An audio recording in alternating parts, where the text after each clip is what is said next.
you haven't already noticed, I'm a pretty clever dude, so my entire presentation is about how people's misconceptions of Africa are usually like backwards, and that's why I roll it backwards.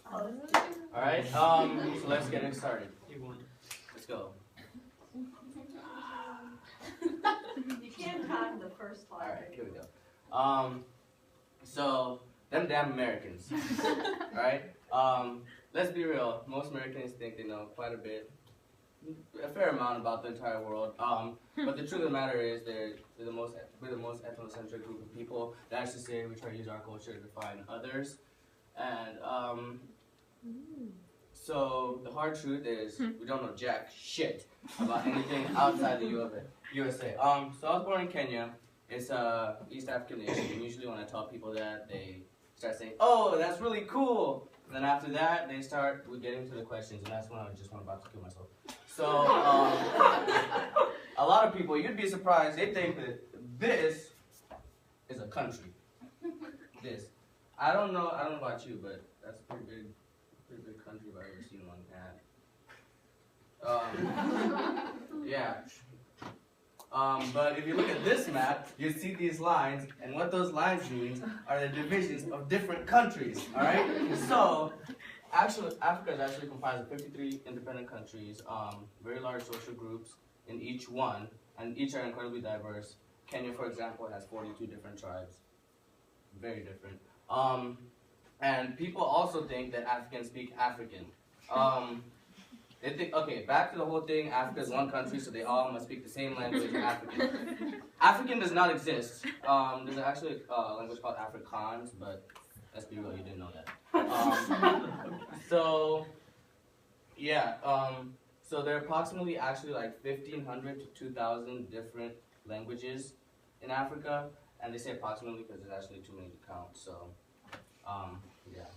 And then people also think that Africans are savages. You watch National Geographic, you see these dudes over here, like, spearing shit. You're like, oh, they're all primitive, and they're bush-living people with no civilization, and they're all hostile, because they just kill animals all the time, all that stuff. But no, look at this dude's face. Does he look hostile to you? There's a little child right here. Tell me, no.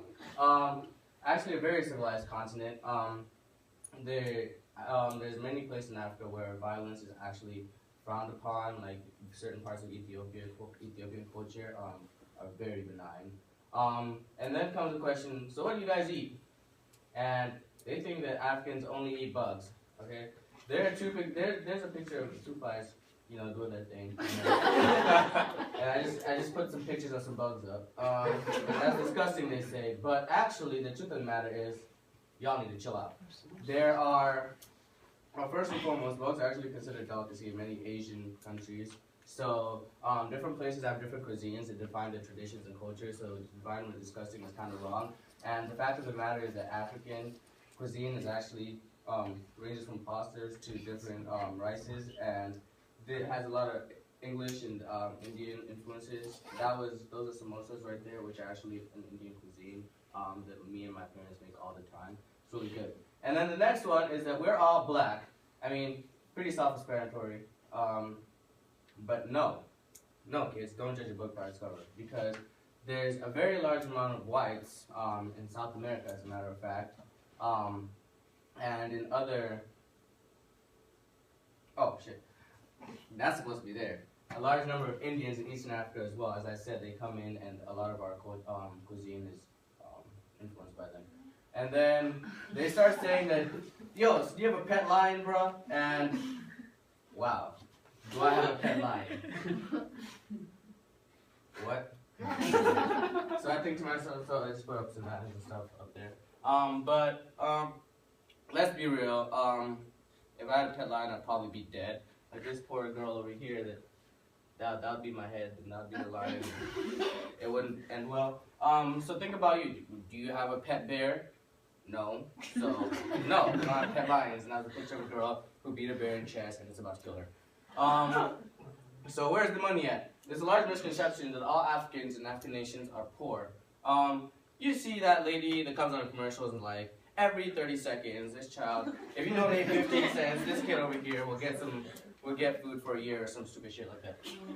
But actually, no. The real fact of the matter is every 60 seconds in Africa, a minute passes. That's 100% fact. Am I lying? No. And Nigeria, for example, actually has a ton of oil, and they're just swimming in the stuff. And they're really rich. And South America is also a very, very wealthy nation. And then there comes the savannah.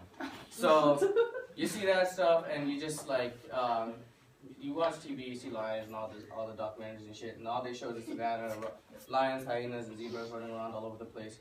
And that's all. But everyone thinks it's there, but it's actually not. I'll let you in a secret. It's not. Basically, that's what I said. Africa is actually home to rainforests, deserts, fertile lands, and yes, savannas. It's a picture of like tea leaf plantation where like actually like they can span for miles. And then the worst of them all is that we live in huts. And oh my god, like I hear this just about like 3 times a week. Back in the day, not anymore really. Yeah, I can't even right now. The next time I hear somebody say we live in a hut, they would be in a hut pretty damn soon because it pisses me off. And this is actually Nairobi. This is the city I'm from. And I don't know about you, but those don't look like huts. So the next time you want to come up with some BS like all this, don't. Or this little monster right here will attack you. And that's me.